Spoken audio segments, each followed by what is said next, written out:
राजीव कुमार पाल जी, सत्यपाल सिंह जी। राधे राधे महाराज जी। महाराज जी इनमें से एक जज हैं और एक सिविल सेवा अधिकारी हैं। ये कह रहे हैं कि विपरीत परिस्थितियों में अपने सरकारी सेवा कार्यों में सुधार कैसे करें। साधन पूजा के लिए समय भी कम मिल पाता है, ऐसे में कोई भगवत प्राप्ति कोई कैसे हो पूजा पाएगी। आपको और नहीं करनी। मन में केवल सरकारी कार्यों में और द्वंद्वों में हाँ उलझा रहता बिल्कुल, अपने कर्तव्य का धर्म पूर्वक पालन करना, यही सबसे बड़ी पूजा है। अर्जुन जी कह रहे हैं मैं संन्यास लेना चाहता हूँ, अपने पूज्य जनों को मार करके मैं स्वर्ग का भी राज्य नहीं चाहता। हे केशव, ये तो मृत्यु लोक के राज्य की बात है। भगवान ने कहा नहीं, मेरी आज्ञा का पालन करो, मेरा सतत स्मरण करते हुए युद्ध करो। मामनुस्मर युद्ध च तस्मात् सर्वकालेश मामनुस्मर युद्ध च, भगवान कहते हैं। अर्जुन को सन्यास के लिए नहीं कहा और सच्चा सन्यास बताया। ये तो सर्वाणि कर्माणि मयि सन्न्यस्य मत्पराः अनन्ये नैव योगेन माम ध्यायन्तु उपासते तेषाम् अहं समुद्धरता मृत्यु संसार सागरात्। भगवान के वचन है कि जो अपने सारे कर्म मेरे को समर्पित कर देता है और मेरे को सब में देखते हुए व्यवहार करता है, वो मेरे परायण कहा जाता है। उसका उद्धार मैं स्वयं करता हूँ, क्योंकि उसकी वही सर्वश्रेष्ठ साधना है। जो हमारा माला चलाना, आरती करना और भगवत कथा कीर्तन करने से पद मिलेगा, वही आपको हमारे भारत देश के जिस पद पे हो धर्म पूर्वक वैसा ही कर्तव्य सामने वाले के साथ बर्ताव करोगे तो वो भगवान की पूजा होगी। हाँ, एक जरूरी है कि सब में भगवत भावना होना जरूरी है। तो कह दो कि भगवत भावना करेंगे तो फिर उसे दंड कैसे दे पाएंगे। नहीं, भगवत भावना करेंगे तो दंड कैसे दे पाएंगे। तो दंड भी तो भगवत स्वरूप है। जब सब में भगवत भाव है तो आपने प्रभु ऐसा आचरण किया तो आपको दंड रूपी पूजा मिलेगी। आप रोग रूप से आ रहे हो तो औषधि रूपी पूजा मिलेगी।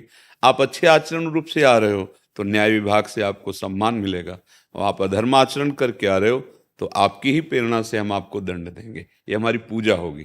जैसे हम तो भावना करते हैं, विपक्ष में भीष्म जी हैं, उसको महाभागवत भक्त श्री कृष्ण के, और सामने श्री कृष्ण है, पर युद्ध में थोड़ी भी राहत नहीं, बाण मारकर भगवान को व्याकुल कर देते हैं और भगवान उतर करके रथ का पहिया लेकर भीष्म जी को मारने के लिए। बहुत विवेक के द्वारा समझना है। अच्छा, विपरीत परिस्थिति क्या आती है? हमारे मन की मानी हुई अनुकूलता नहीं होती।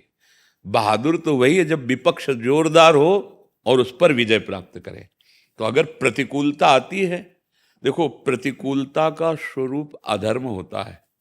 अधर्म के सिवा प्रतिकूलता आ नहीं सकती। कल किया हो या आज किया हो, खुली बात समझो। हम जिस मार्ग में जा रहे हैं, अगर कोई हमें गिरा सकता है तो हमारा कर्म कोई है जो हमें टांग मारेगा, गिरा देगा। और किसी विश्व में किसी की ताकत नहीं कि हमको गिरा सके। जैसे जो समस्त धनुर्वेद का युद्ध क्षेत्र का ज्ञाता होता है, वो हर परिस्थिति में विजय से प्राप्त करता है। ऐसे अपने लोगों को गुरु कृपा से युक्तियां पता है कि तू कितनी भी टांग मार ले, तू पार्थिव शरीर पे मार सकते, मेरे पे नहीं। मेरी दृढ़ता को तू किसी भी तरह परास्त नहीं कर। ऐसे आप अपने कर्तव्य को पूजा समझकर दृढ़ रहिए। देखो, हम लोगों से गलती हो जाती है, जब हमारे अंदर अर्थ की प्रधानता हो जाएगी तो एक अंक छूट गया, जिसे कहते हैं धर्म। धर्म, अर्थ, काम, मोक्ष, ये चार पुरुषार्थ हैं। अगर धर्म पर दृष्टि रहेगी तो मोक्ष निश्चित मिलेगा, और अर्थ कामनाएं पर्याप्त, जिसमें तुम्हारा मंगल होगा उतने भगवान देंगे। और अगर धर्म छोड़ दिया, केवल अर्थ पर और काम भोग पर दृष्टि रहेगी, तो ना मोक्ष मिलेगा और ना शांति मिलेगी और ना कर्तव्य आपकी पूजा बन पाएगी। प्रायः ये हमें लुभायमान कर लेते हैं। अर्थ या किसी का दबाव, भय, ये दो चीजें जीवन में नहीं होनी चाहिए। आप निर्भय रहो, सत्य पे चलते हो, किसी की सामर्थ्य नहीं। बता दिया, ये पक्का समझ लो, अगर कोई हमारे ऊपर हाथ उठाता है और उसका बल मुझे पीड़ा पहुंचाता है तो सिर्फ मेरा कर्म उसकी भुजाओं में बैठा है। उसकी ताकत नहीं कि मुझे दंड दे देता, पर मेरा कर्म दंड भोगना है, इसलिए उसके अंदर प्रेरणा हुई और उसका भुजा बलवान हो गई और मुझे पीट दिया। नहीं, किसी की ताकत नहीं। ऐसे भी फिर जो भगवान की आराधना या किसी भी तरह भगवान का आश्रय लिए, ऐसा उसको कौन परास्त कर सकता है। तो प्रतिकूलता का अपने स्वरूप क्या समझा है, हम आपके भाव से जानना चाहते हैं। महाराज जी, प्रतिकूलता में भय उत्पन्न होता है और उस भय में भगवान का स्मरण अचानक से छूट जाता है और हम तर्कों और वितर्कों में पड़ जाते हैं। हाँ, प्रतिकूलता में भय नहीं होना चाहिए, प्रतिकूलता में प्रवीणता आनी चाहिए कि हम कैसे प्रतिकूलता से निकलें। आई हुई मतलब प्रतिकूलता का कोई एक स्वरूप नहीं है। मेरे मन के, मेरे पद के, मेरी मानी हुई मान्यता के जहां प्रतिकूल हुआ वही प्रतिकूलता आ जाती है। देखो, अगर हम कानून के अंतर्गत ठीक हैं और हम भगवद आश्रित नाम जप कर रहे हैं तो हमको भयभीत नहीं होना चाहिए। ये पद ही जीवन नहीं है, इससे भी बड़े पद हैं। जहां ब्रह्मा भी नमस्कार करते हैं, ब्रह्मा सबसे बड़े पद पे हैं, परमेष्ठी पद पे, वो भी जिस पद को नमस्कार करते हैं वो भगवान के चरणारविंद का दासत्व है। मनुष्य जीवन का परम कर्तव्य है, परम धर्म सावई पुंसा परम धर्मो यतु भक्ति अधोक्षजे। यदि भगवान के चरणों में, अच्युत भगवान के चरणों में हमारा जीवन समर्पित हो जाए तो ये मानव जीवन पूर्ण हो गया, इसका लक्ष्य पूर्ण हो गया। अब आप जिस पद पे जितनी सेवा बनती हो सत्य पे चल रहे हो, यदि आपको हटा दिया जाए, मान लो एक कह रहे हैं प्रारब्ध भोग या कोई कर्म ऐसा हटा दिया जाए तो आप परास्त होने वाले हैं। क्या केवल पद से ही हमारा जीवन है? क्या हम केवल पद से ही भारत की सेवा कर सकते हैं? क्या पद ही से हम जिंदगी अपनी धारण किए हैं? बिल्कुल, जितने दिन सेवा है ईमानदारी से करूंगा, जिस दिन आपका मन हो बता देना, मैं आपको इस्तीफा दे दूंगा या आप हमको हटा देना। बिल्कुल बलवान रहो, भयभीत क्यों होते हो? क्या उतना ही जिंदगी है? क्या उसके अलावा जीवन नहीं है? बिल्कुल, आप सत्य मान लो, भगवान ने जब सृष्टि बनाई तो किसी के सहयोग की जरूरत नहीं हुई, कोई था ही नहीं उनके सिवा, वही सब। तो आपके लिए वो क्या नहीं कर सकते?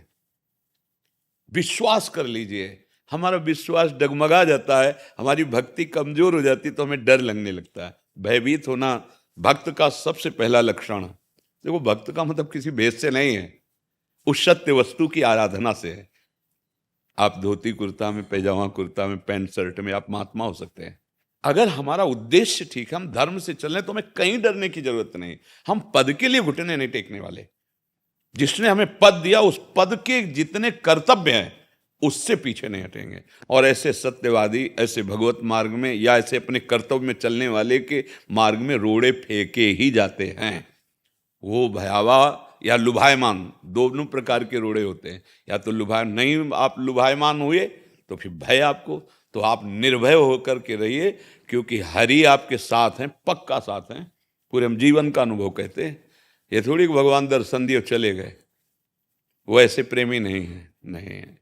और करो सदा तिनके रखवारी, जिम बालक राखे महतारी, ये कब सार्थक करेंगे? ये तुमसे सच्ची कहते हैं। पीछे का जीवन बड़ा किंचन और भिक्षा केवल आचार्यों ने आदेश किया, उसके अलावा एकांत। आज जब जरूरत पड़ी तो आज भी हमने कभी ऐसे नहीं किया।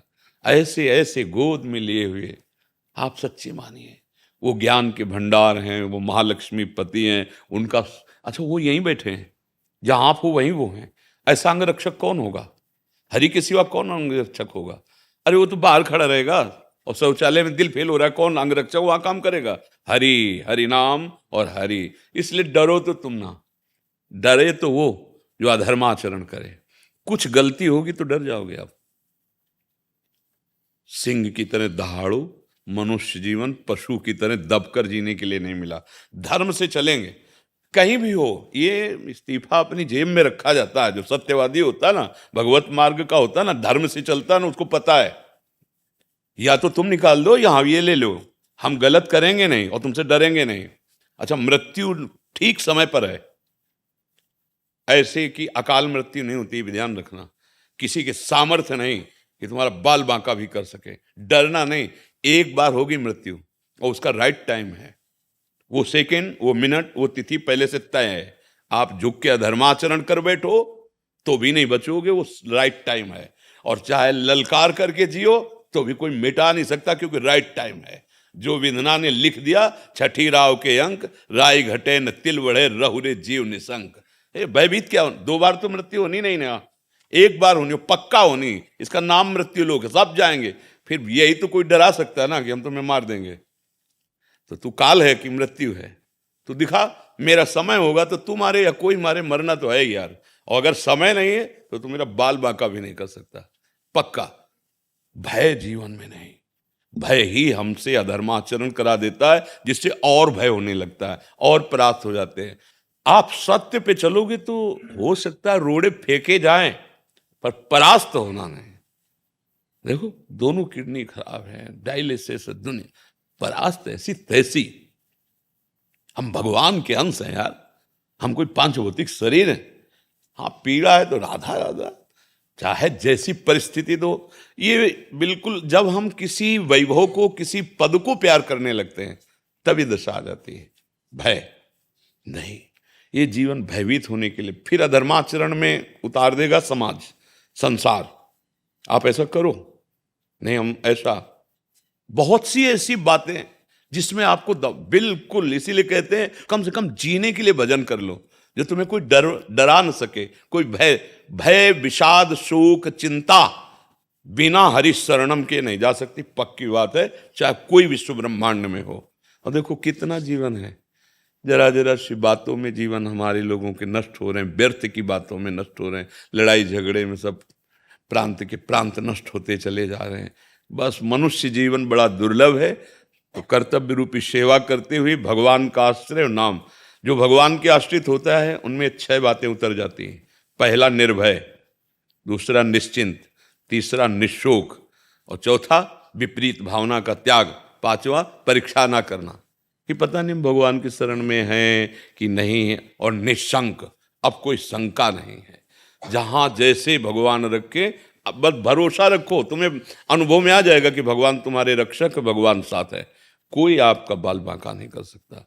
इसलिए मुझे लगता है भय और विपरीत परिस्थिति, इस पे हमें झुकना नहीं है।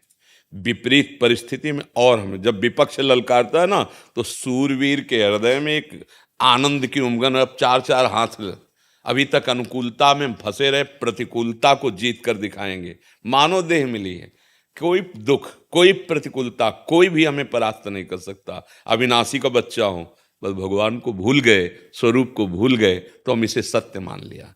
ये कहीं ना कहीं हमारे अंदर इसका विशेष महत्व है, क्योंकि हम लोगों के एक स्वभाव में क्या है कि हम जितनी स्थिति पे जी रहे हैं, अब उससे नीचे नहीं जी सकते।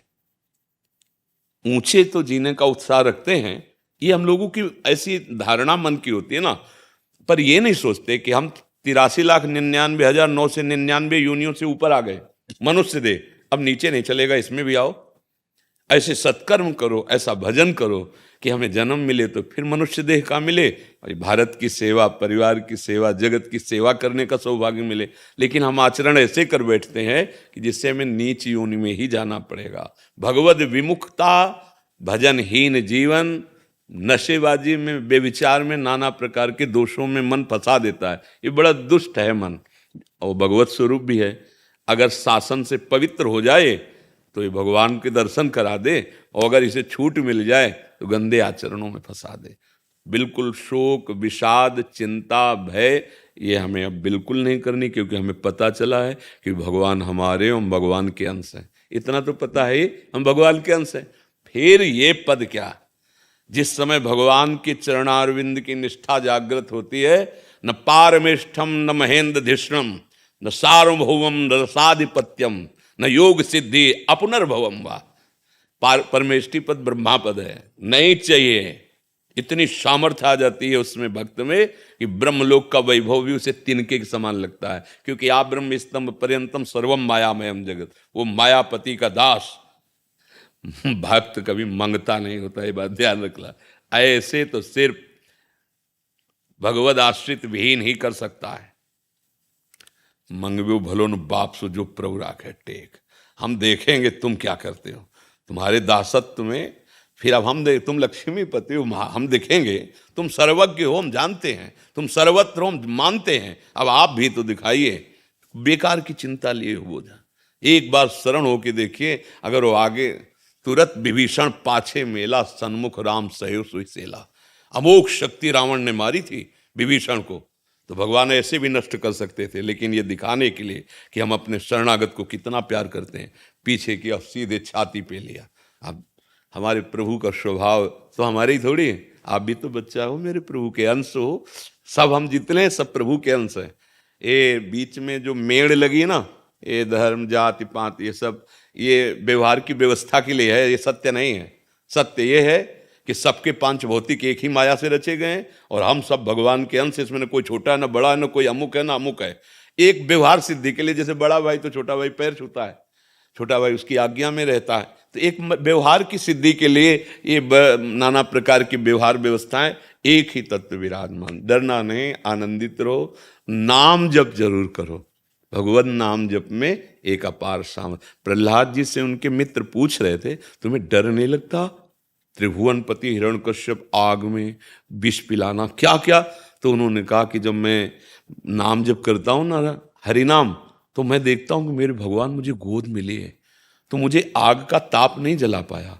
जब पर्वत के नीचे दबाते तो मुझे लगता है मेरे भगवान मुझे ऐसे, जल में डुबोते हैं तो मेरे भगवान वहां भी ऑक्सीजन दे देते, क्योंकि करतुम अकर्तुम अन्यथा करतुम। इतना जहर पिलाया कि लाखों आदमी मर जाए उतने जहर से, प्रहलाद जी को कुछ नहीं हुआ। क्यों? क्योंकि भगवान विश्वात्मा उनके, जिनके रक्षक भगवान। बस मान लो, हम यही सबसे कहते हैं कि ये जो आप लोग भ्रम पाले हो कि कोई जंतुर बांध देगा, कोई आशीर्वाद दे देगा, इससे कुछ नहीं होना प्रभु। अगर हम कहा कई बार एकांतिक तुक्का लग जाए, तुम्हारा पुण्य आ गया, पाप नष्ट हुआ, काम बन गया, बोले बाबा ने दिया, चमत्कार हो गया, वो बात नहीं। अपने कर्म भोगने पड़ेंगे। श्रवण कुमार का वध हो गया महाराज दशरथ जी के हाथ से, और उनके माता पिता पुत्र के वियोग में प्राण त्याग किए और कहा कि जैसे मैं मर रहा हूं वैसे मरोगे। तो भगवान पुत्र रूप में अवतरित हुए, लेकिन वो दंड विधान नहीं काटा, वैसे ही पुत्र वियोग में दशरथ जी के प्राण गए। ये बात समझना चाहिए। हाँ, हम किसी से याचना करें कि कोई हमको ऐसा उपाय करे, दुख नहीं, वो उपाय आपके हाथ में है। राधा राधा राधा राधा राधा, भगवान नाम जप करो, भगवद आश्रित रहो। कोई भी किसी भी तरह का भय स्वीकार मत करो। भय नहीं, कोई भयभीत नहीं कर सकता। और भयभीत करने वाले को ऐसा भयभीत करने वाला मिल जाता है। ऐसा अवतार ही भगवान का नहीं हुआ था जो नरसिंह अवतार हुआ, क्योंकि प्रहलाद जी को बार बार भयभीत कर रहा था हिरण्यकश्यप। भगवान ने ऐसा रूप धारण किया कि वो तलवार और सब उसकी छूट गई, मूर्छित होकर गिर गया केवल रूप देख के। लपलपाती जिभ्या, वो भयंकर रूप, न सिंह न नर, नरसिंह वपु, ऐसा स्वरूप। तो हमारे मालिक बहुत बड़े समर्थ हैं, हमें डरना नहीं।